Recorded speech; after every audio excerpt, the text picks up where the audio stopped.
पत्रकार खबर भारत से मनीष भैया मौजूद हैं। जिस तरह पत्रकारों को लेकर आए दिन मुकदमे और निर्मम हत्या जिस प्रकार से आज वहाँ पे छत्तीसगढ़ में हुई है, उनसे बात करते हैं कि सर जिस प्रकार से पत्रकारों के आए दिन मतलब मुकदमे होते हैं, फर्जी मुकदमे हो जाते हैं, उस पर क्या कहना है? देखिए, भ्रष्टाचार उजागर करना पत्रकार की दायित्व होती है और उसे रोकना जो है उस संबंधित विभाग के अधिकारी और जो भी प्रभावित क्षेत्र होते हैं, पत्रकार पर लगातार हमले होना और उन्हें रोकना लगातार प्रयास किया जा रहा है ताकि भ्रष्टाचार पत्रकार उजागर न कर सके। और पत्रकार उजागर भ्रष्टाचार करता है, इसीलिए आज मुकेश चंद्राकर की हत्या जिस तरह से हुई है भ्रष्टाचार को लेकर, ये हमारे समाज के हमारे लोगों के लिए एक चिंता का विषय है कि जब तक पत्रकारों का हत्या इस तरह होते रहेगा, उन्हें जेल में डाला जाएगा, उन्हें गोली मारी जाएगी, तब तक भ्रष्टाचार उजागर नहीं हो पाएगा। इसके लिए सरकार को एक नियम बनाना चाहिए। पत्रकार सुरक्षा को लेकर हमारी मांगें होनी चाहिए और हमारी मांगें हैं, लेकिन जिस तरह से सरकार अभी इस मुकेश चंद्राकर की हत्या के बाद सोचने के लिए तैयार नहीं है। तो देखिए, हमारे बीच में मनीष सर मौजूद थे। उन्होंने बताया कि आखिर पत्रकारों के बीच में आए दिन जो मजले आ रहे हैं, समस्याएं आ रही हैं, उनके बीच में हमारे बीच में बहुत जाने माने पत्रकार हैं हमारे खबर भारत से भैया, इनसे बात करते हैं। हमारे चैनल में आपका बहुत बहुत स्वागत है सर। जिस प्रकार से हम देखेंगे छत्तीसगढ़ में बताया जा रहा है, जिस प्रकार मुकेश चंद्रा की निर्मम हत्या करके कई टुकड़ों में किया गया, पत्रकारों के खिलाफ हो रहा है। ये पत्रकारों के खिलाफ ये आवाज़ कब तक बुलंद रहेगी? ये जो सिस्टम है, ये सिस्टम में एक सिस्टम रूपी एक नाव है, उस नाव में छेद है, सबको पता है। पत्रकार उस छेद को बंद करने की कोशिश करेगा ना, तो मार दिया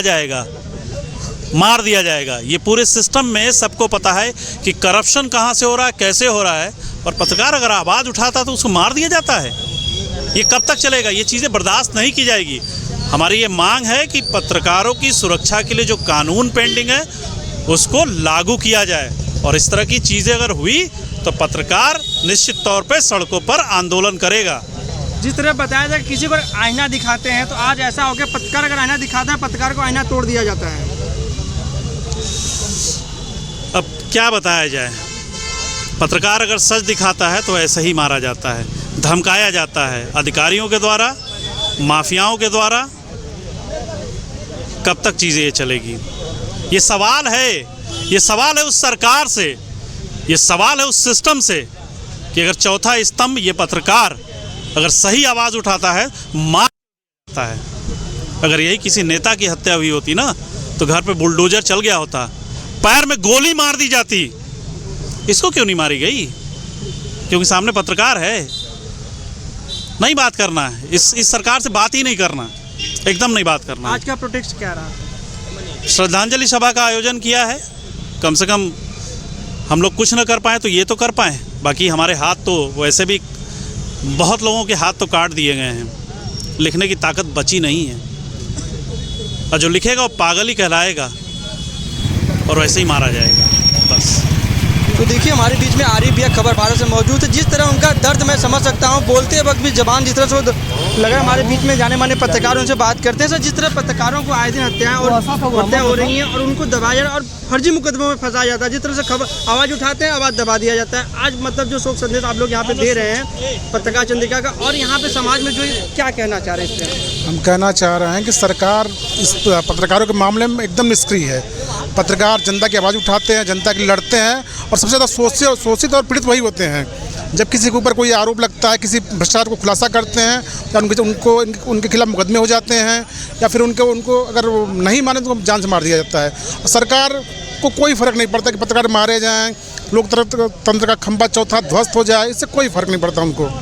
हम उसी पत्रकारों की आवाज़ उठाने के लिए यहाँ खड़े हुए हैं। जो चंद्राकर की हत्या हुई है, कहीं ना कहीं बहुत जघन्य हत्या हुई है। सरकार पत्रकार सुरक्षा कानून बनावे, पत्रकारों को प्रोटेक्ट करने के लिए निर्देशित करे। तो आइए, हमारे बीच में एक बहुत बड़े जाने माने पत्रकार भी हैं, थोड़ा दिखा जाएंगे पत्र, यहाँ पे दिखाइए, और इनसे अब श्रद्धांजलि के रूप में इनसे बात करते हैं। जिस तरह से आवाज़ बुलंद करते हैं सर, जिस तरह से पत्रकारों पे आईना दिखाते हैं, आईनों को तोड़ दिया जाता है, हर जगह कानून व्यवस्था बनाई गई, महिला शक्तिकरण लाए कितने, लेकिन पत्रकार के लिए कोई ऐसा कानून क्या बनाई नहीं, तो उस पर पत्रकारों को आज हत्या के सिवा कुछ नहीं मिल रहा, श्रद्धांजलि के सिवा कुछ नहीं मिल रहा, उस पर क्या कह रहे हैं? लोकतंत्र में 4 स्तंभ होते हैं, ठीक है, विधायिका, कार्यपालिका, न्यायपालिका और पत्रकारिता, ठीक है। किसी नेता की क्यों नहीं जान गई? नेता के यहाँ बड़े बड़े भ्रष्टाचार होते हैं, बड़े बड़े पैसे निकलते हैं, करोड़ों रुपए निकलते हैं, क्यों नहीं कुल्हाड़ी से मार के उसके जिस तरह से उसके छेद कर दिया गया इस पत्रकार पर, क्यों नहीं नेता के ऊपर कर दिया जाता है? क्यों सिर्फ पत्रकार ही? मतलब पत्रकार मतलब गुंडा, मवाली, दलाल, ये सब? मतलब जिस स्तंभ के हम लोग आते हैं उस स्तंभ को आप लोग ने सत्यानाश कर दिया, क्यों भाई? और हालत ये हो गई अब सीधे सीधे मतलब हत्या कर दी जाती है।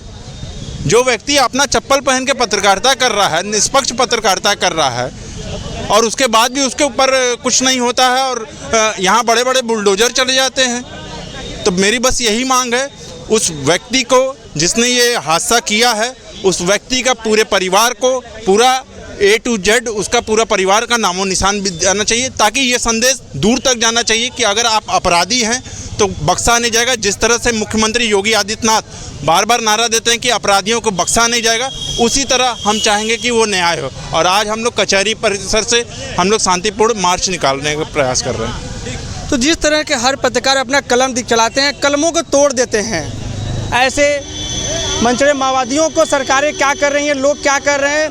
तो मैं सवाल पूछे जाऊंगा अधिकारियों को, नेताओं से भी कि आखिर ये कब तक, आखिर क्यों? तो बने रहेगा चैनल के माध्यम से। मैं अरुण कुमार चौहान, आर्यन न्यूज़ से। जय हिंद, जय भारत।